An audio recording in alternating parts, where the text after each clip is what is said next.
Hola, el día de hoy presentaremos el informe de determinación de humedad y densidad de pulpas, método del pitnómetro junto a mis compañeros Andrés Toledo Jiménez, Deiber Armando Cumbalaza Chirán y yo, Karina Yulisa Briñez González de la Universidad Surcolombiana. Tenemos para la determinación de humedad estudiar algunos de los principales métodos para la determinación del contenido de humedad en productos agrícolas.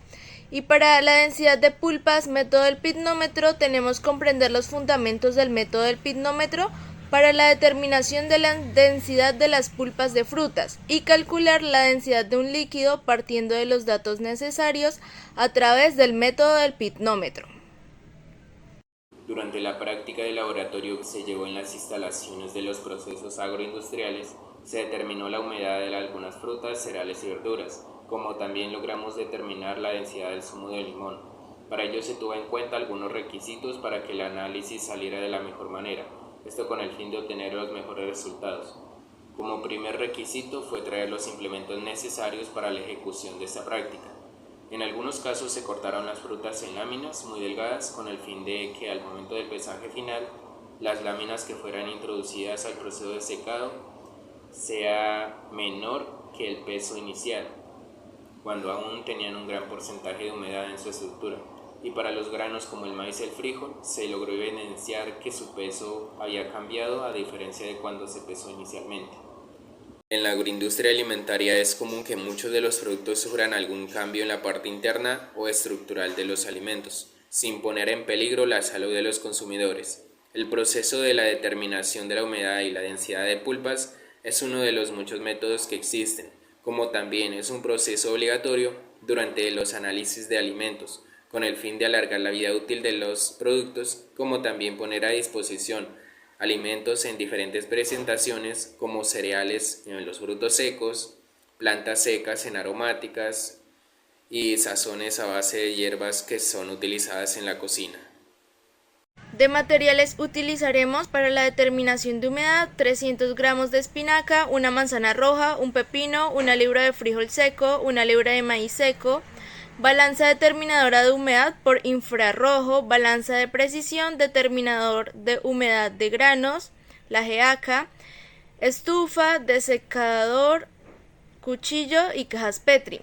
Para densidad de pulpas, método del pitnómetro, necesitaremos 3 limones Tahití, pitnómetros y balanza de precisión. Procedimiento: determinación de humedad. Primero, método de determinación de humedad por infrarrojo. Aquí utilizamos la balanza determinadora de humedad Analyzer MB45 Opnios USA, donde se introdujo en la tabla láminas de la manzana de aproximadamente 5 gramos. Luego seguimos el método para obtener el contenido de humedad de la muestra en un tiempo de 30 minutos, la cual nos dio 85.13% de humedad para la manzana roja. Humedad en granos. Como primera parte escogimos las muestras a evaluar, en este caso tomamos 2 cereales, el maíz y el frijol. Como paso siguiente depositamos la muestra del producto a evaluar, 142 gramos o hasta que la máquina, la GEACA, diera el 100%. Se ubicó el platillo en la parte superior del determinador, luego se oprimió iniciar para que el proceso de determinación de humedad se ejecutara. Se esperó un momento hasta que la pantalla del equipo en la parte izquierda indicara el porcentaje de humedad de la muestra. Aquí en el maíz debe estar entre el 7% y el 40%, la cual nos dio como resultado 2.9% de humedad para el maíz. Frijol, el porcentaje de humedad debe estar entre el 6% y el 30%, la cual nos dio como resultado en el GEACA 17.7% porcentaje de humedad. Aquí tenemos un diagrama de barras comparando el porcentaje de humedad del maíz con el del frijol. Efectivamente tenemos que el del maíz es 12.9 y el del frijol es 17.7. Para el método de la estufa, pesamos 30 gramos de frijol y 30 gramos de maíz. Y también 10 gramos de frutas, según las especificaciones de temperatura y tiempo de secado para cada producto. Para el frijol, como primera muestra, nos dio 30.63 gramos y pesamos para la segunda muestra 30.02. Para la muestra de maíz, como primera muestra pesamos 30.07 gramos y para la segunda 30.23. Para la muestra del pepino, la primera 10.04 gramos y para la segunda 10.33 gramos. Para la muestra de manzana roja pesamos 10.04 gramos y para la segunda muestra 10.03. Para la espinaca, la primera muestra pesamos 10.01 gramos y para la segunda 10 gramos. Luego se introdujeron las cajas Petri a la estufa durante 24 horas. Para las frutas se puso a 65 grados Celsius y para los granos y cereales a 105 grados Celsius. Después se sacaron las muestras de la estufa y se colocaron en una cápsula desecadora, esto con el fin de que las muestras estuvieran a temperatura ambiente. Pasado las 24 horas, al día siguiente sacamos las muestras de las estufas y colocamos en una cápsula desecadora, esto con el fin de que las muestras adquieran una temperatura ambiente y así proceder a la parte del pesaje final. Con lo que ya obtuvimos, ahora podemos encontrar el contenido de humedad en base húmeda y en base seca, que pues ya aquí están los cálculos de cada uno de los productos que utilizamos y el porcentaje que tienen. Bueno, una vez obtenida la humedad en base seca y la humedad en base húmeda, encontramos que podemos revertir esas fórmulas y encontrar el equivalente en el otro lado, podría decirse. El método de destilación consiste en realizar algunos procesos para lograr determinar el contenido de humedad de los alimentos. Como primer paso pues sería realizar la preparación de la muestra y pues ponemos el material a analizar. Luego, seguido de esto, pues vendría siendo la fase del calentamiento, que es donde ocurren los cambios en su parte interna, que viene siendo la deshidratación completamente, que viene siendo sacar todo el agua de su parte interna.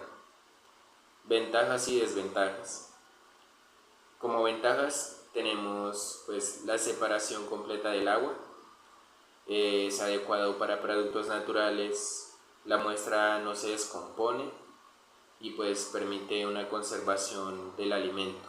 Como desventajas tenemos que este proceso tarda mucho tiempo, también se requiere de equipos especializados, no es tan eficiente en productos con bajo porcentaje de agua ya que puede presentar algún grado de error.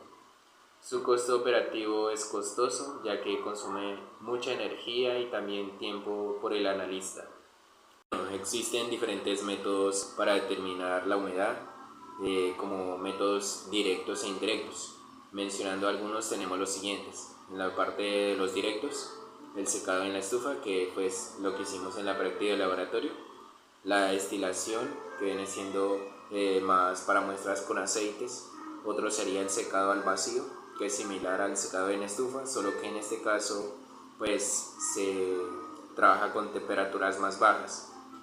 Otro es el secado con lámpara infrarroja, que es sacar la muestra mediante irradiación, pues es con infrarrojos, también se hizo en un laboratorio. Para métodos indirectos tenemos la valoración química, donde el agua reacciona con reactivos y pues ahí se mira cuál es el reactivo sobrante y el que se consumió. Métodos dieléctricos, que se encargan de medir la constante dieléctrica y pues cambiar según el contenido de agua. También puede ser por pérdida de calentamiento, que pues se trata de poner la muestra en una balanza y pues se va registrando la pérdida de masa de la misma. Otro método es la conductividad o resistividad, donde el contenido de humedad afecta la conductividad eléctrica del producto. Comúnmente es más utilizado en granos. Aquí ya tenemos ordenados todos los datos de la manzana, el pepino y la espinaca. Tenemos los resultados que nos dio por el método de la estufa y el porcentaje que nos dio en el método de los infrarrojos. Ahora tenemos el maíz y el frijol, que utilizamos fue el método de Gehaca para obtener su porcentaje de humedad, y el método de la estufa también lo tenemos presente.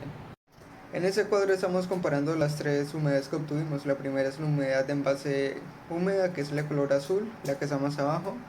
La segunda es la humedad de envase seca, que es la roja, la que está en medio, y la tercera es lo que obtuvimos por el infrarrojo, que es la verde, la que está arriba. Para densidad de pulpas, método del pitnómetro. Primero pesamos el pitnómetro vacío y anotamos su masa, la cual es MP, y nos da 23.566 gramos. Después enrasamos el pitnómetro con agua destilada, lo pesamos y anotamos su masa, o sea MP más W, la cual nos da 73.849 gramos. Continuamente enrasamos el pitnómetro con la pulpa o zumo del limón y anotamos su masa, la cual es MP más D, y nos da 75.464 gramos. Para calcular la densidad de la fruta que nosotros tenemos, que era el limón, tenemos aquí la fórmula y los valores que teníamos que nos dieron en el laboratorio. Y aquí tenemos la densidad, que es 1,032 gramos sobre mililitro. En el laboratorio nos fue dados esos diferentes pesos que nos servirán más adelante para hacer los cálculos de las densidades de cada una de las frutas. Al igual que con el limón, utilizamos la misma fórmula, obtuvimos las densidades de las demás frutas, las que nos faltaban. En ese gráfico estamos comparando las densidades de todas las frutas. Obtuvimos que la de menor densidad fue el melón y la de mayor densidad fue la naranja. Los resultados del porcentaje de humedad del maíz, que fue el 12.9%, y el frijol, que fue 17.7%, bueno, eso nos indica que están casi óptimos para su almacenamiento a corto plazo. En el caso del maíz, a largo plazo sería menor al 12% y a corto plazo sería el 14%. Y en el frijol, que está en 17.7%, si es un poquito pasado, lo que puede producir hongos o alguna cosa, ya que su porcentaje superior es al 15%. Al comparar los dos métodos, el de la estufa y el infrarrojo, nos dimos cuenta que el de la estufa es mucho más lento, pero es más efectivo, es más seguro. En cambio, el infrarrojo, al ser mucho más rápido, es más impreciso. Eso nos indicó, por ejemplo, su uso en la industria, que sería el del infrarrojo, ya que es más rápido. Y en la industria pues necesita estar moviéndose todo sin parar. Y el de la estufa podría ser usado principalmente en laboratorios, ya que al ser más preciso no puede dar valores tan erróneos.